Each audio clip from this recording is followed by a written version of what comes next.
Shalom saudara yang terkasih dalam Tuhan Yesus Kristus.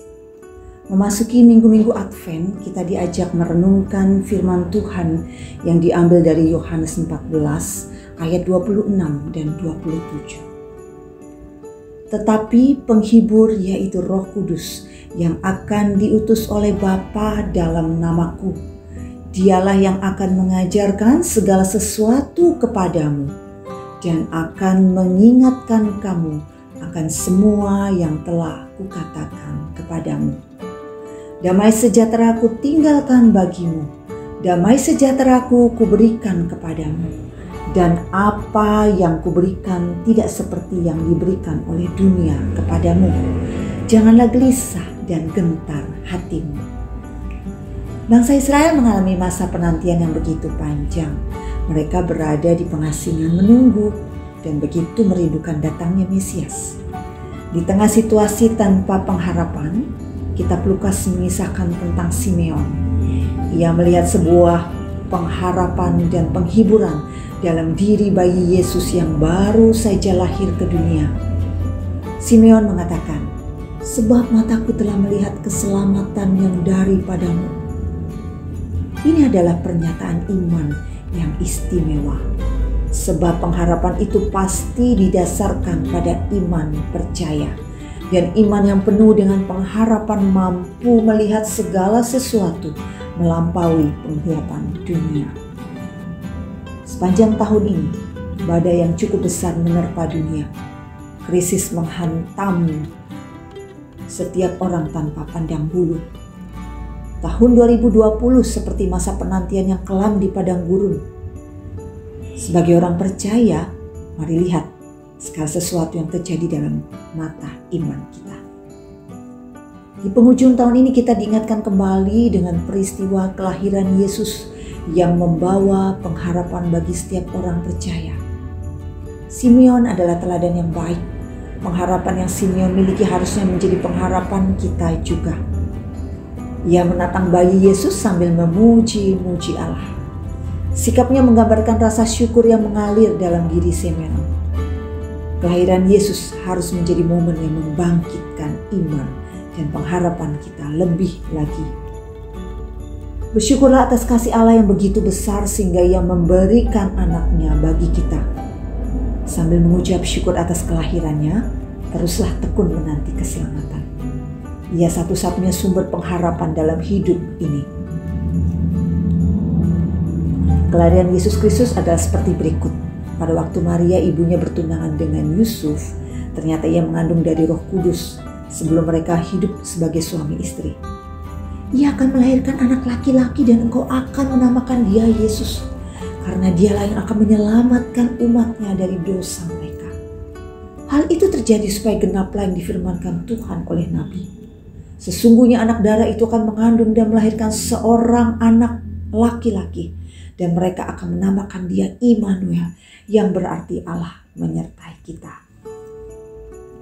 Yesus Kristus dilahirkan dari Roh Kudus, mengingatkan kita kepada peranan Roh Kudus dalam kehidupan kita di akhir zaman ini.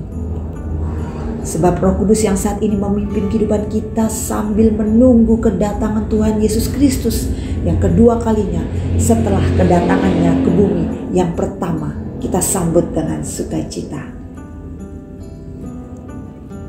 Jemaat yang dikasihi Tuhan, di dunia ini ada bermacam-macam sikap orang dalam menantikan apapun itu. Kalau kita sedang menanti, apakah kita menanti dengan tenang atau protes dan marah-marah, atau menanti dengan khawatir dan takut? Hidup dalam penantian memang tidak selalu menyenangkan karena kita hidup dalam ketidakpastian. Seperti apa yang kita sedang alami saat ini, menantikan selesainya masa pandemi. Tidak ada seorang pun yang tahu kapan persisnya masa pandemi ini akan berakhir.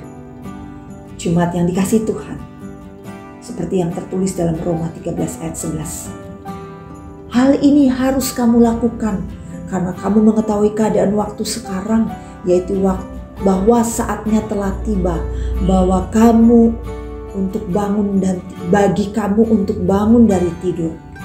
Sebab sekarang keselamatan sudah lebih dekat bagi kita daripada waktu kita menjadi percaya. Rasul Paulus memberi nasihat bagaimana kita harus bersikap menjelang kedatangan Kristus kembali. Dalam ayat 11 dikatakan keadaan waktu sekarang yang dalam naskah bahasa aslinya dipakai hanya satu kata, yakni kairos. Artinya waktu yang khusus atau menentukan. Dalam hal ini dimaksud kairos adalah waktu menjelang kedatangan Kristus kembali.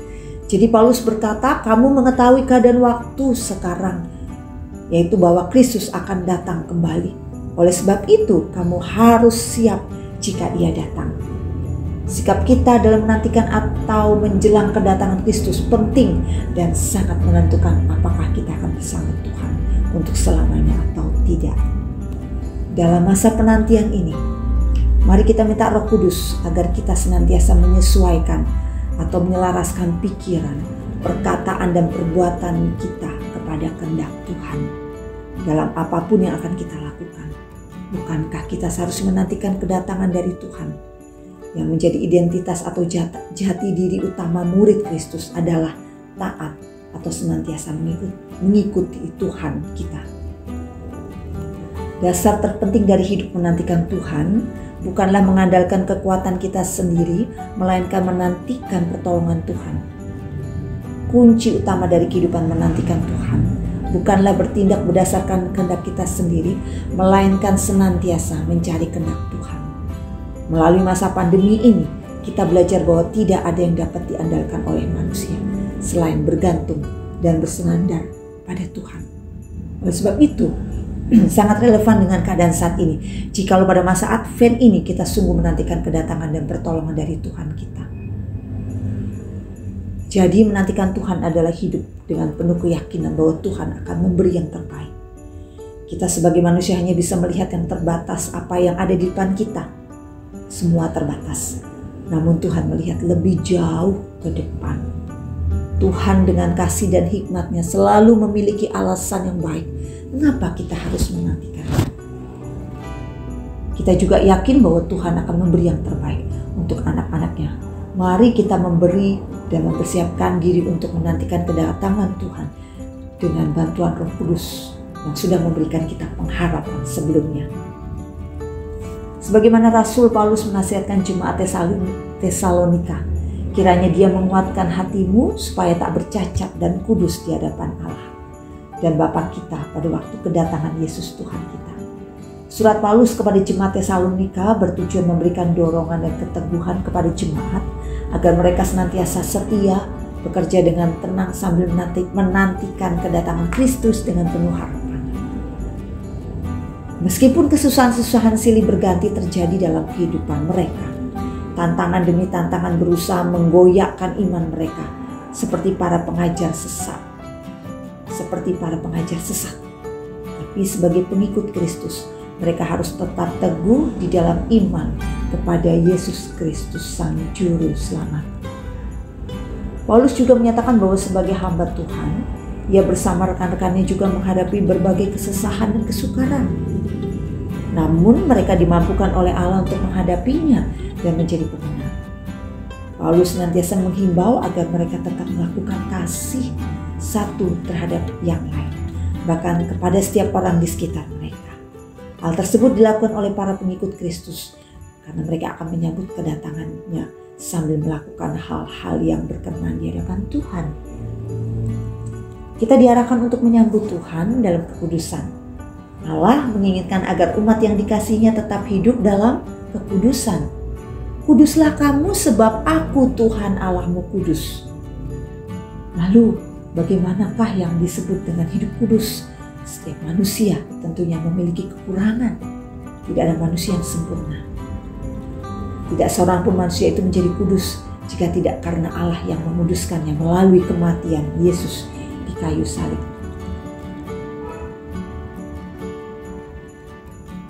Dalam nas hari ini, dalam hidup pengharapan kepada Tuhan dan kita, diminta untuk hidup kudus di hadapan Tuhan melalui bantuan Roh Kudus. Kita juga menyaksikan bagaimana Paulus berdoa agar Allah menguatkan hati jemaat Tesalonika agar tidak bercacat atau tetap dalam kekudusan. Kudus artinya tidak bercacat dan dipisahkan dari orang-orang yang tidak berkenan. Jadi hidup orang percaya atau pengikut Kristus harus berbeda, harus terpisah dari orang-orang yang ada di sekitarnya. Berani tampil beda dalam berbagai hal positif di tengah-tengah jemaat. Kita dapat belajar mengenai bagaimana sikap yang sesungguhnya harus dilakukan oleh para pengikut Kristus dalam menyambut kedatangannya tersebut. Bagaimana kita tetap terus berjaga-jaga, tetap hidup benar di hadapan Tuhan. Yang pertama, bersyukur. Hidup orang percaya harus senantiasa mengucap syukur kepada Allah, karena sesungguhnya begitu banyak sukacita yang dianugerahkannya kepada kita. Paulus dan rekan-rekan sepelayanannya merasa bersukacita dalam memberitakan firman Tuhan meskipun banyak tantangan. Kesusahan dan penolakan mereka tetap bersukacita dan bersyukur atas penyertaan Tuhan dalam setiap pelayanan pekerjaan mereka. Demikian juga dengan kita sebagai orang Kristen. Pada minggu Advent kedua ini, kita diajak untuk senantiasa bersyukur atas segala anugerah Allah dalam hidup kita. Yang kedua, kita berdoa. Doa adalah nafas kehidupan orang percaya. Doa adalah kekuatan setiap orang percaya. Paulus dan rekan-rekannya senantiasa berdoa siang malam, yang berarti dalam setiap kesempatan menyerahkan kehidupan dan pelayanan mereka kepada Tuhan. Dalam doa mereka menyatakan kerinduan untuk bertemu kembali dengan jemaat Tesalonika. Ini bukti kasih antara hamba Tuhan dan jemaatnya. Sebagai orang Kristen, kita diajak untuk saling mendoakan saudara kita, baik suka maupun duka. Saling meneguhkan agar saudara-saudara kita tetap teguh imannya, meskipun menghadapi berbagai pergumulan hidup. Yang ketiga, saling mengasihi. Saling mengasihi saudara seperti diri sendiri adalah buah iman Kristen. Itu adalah perintah Allah yang merupakan kewajiban untuk dilakukan setiap orang percaya. Pengikut Kristus terpanggil dan bertanggung jawab saling mengasihi orang lain seperti diri sendiri. Dan yang terakhir, tidak bercacat dan kudus pada waktu kedatangan Tuhan Yesus. Kuduslah kamu sebab aku Tuhan Allahmu kudus. Pengikut Kristus terpanggil untuk hidup kudus, tidak bercacat di hadapan Allah. Pada minggu Advent kedua ini, firman Tuhan mengajak kita untuk hidup kudus. Firman Tuhan mengajak kita untuk memandang Tuhan dengan penuh pengharapan. Pagi hari ini kita belajar bagaimana kita memandang Tuhan dengan penuh pengharapan, dan bagaimana kita harus menggunakan waktu kita kairos dengan hal-hal yang berharga di mata Tuhan. Kita harus melakukan hal-hal yang menyukakan hati Tuhan. Menyambut kedatangan Tuhan dalam kekudusan. Kudus artinya suci yang bersih. Hati manusia harus suci dan bersih, jauh dari dosa dan senantiasa melakukan firman Tuhan. Kita harus membersihkan hati kita dari perbuatan daging, dan semua itu untuk kemuliaan nama Tuhan, agar nama Tuhan dipermuliakan. Mari jemaat yang dikasihi Tuhan, mari kita belajar firman Tuhan pada hari ini, pada pagi hari ini. Mari kita menyambut kedatangannya dalam kekudusan. Amin. Mari kita berdoa. Kami sungguh bersyukur kepadamu Tuhan. Di minggu-minggu Advent, memasuki minggu kedua Advent, kami mau belajar banyak hal, di mana Tuhan berbicara banyak hal kepada kami. Engkau adalah sumber damai sejahtera yang memberikan damai sejahtera dan bahkan pengharapan bagi kami semua. Dan saat ini kami mau menanti kedatangan-Mu dengan berbagai macam hal yang harus kami lakukan. Tapi kami melihat satu hal, bahwa Tuhan kami, Roh penghibur kami, juga Roh Kudus yang menuntun kami sampai kami boleh melakukan hal-hal ini Tuhan. Hal-hal yang berkenan di mata Tuhan, sampai Engkau datang kedua kalinya, kami didapati tidak bercacat dan tidak bercela. Mari Tuhan, pakai kami, bentuklah kami ketika Engkau menguji kami. Kuatkan iman kami supaya kami tidak jatuh. Roh Kudus, Engkau yang akan membantu kami, memberitahukan apa yang harus kami kerjakan di sepanjang hidup kami. Dan kami rindu hidup kami semakin hari semakin berbuah-buah untuk hormat, kemuliaan bagi nama Tuhan Yesus Kristus. Kami serahkan hidup kami, jemaat-Mu, GKI Wiyung Royal Residence, ke dalam tangan kuat kuasa Tuhan yang hidup. Tuhan pegang kami semua, Tuhan tuntun kami. Dan Roh Kudus yang berada dalam hati kami, yang Kau sudah materaikan dalam hati kami. Dan kami akan peka mendengar suara-Mu Tuhan. Melalui Roh Kudus kami akan berjalan di dalam kebenaran-Mu. Terima kasih Tuhan. Di dalam nama Tuhan Yesus kami berdoa dan bersyukur. Amin. Selamat memasuki minggu Advent kedua. Maranatha, Tuhan Yesus sumber kasih memberkati kita semua.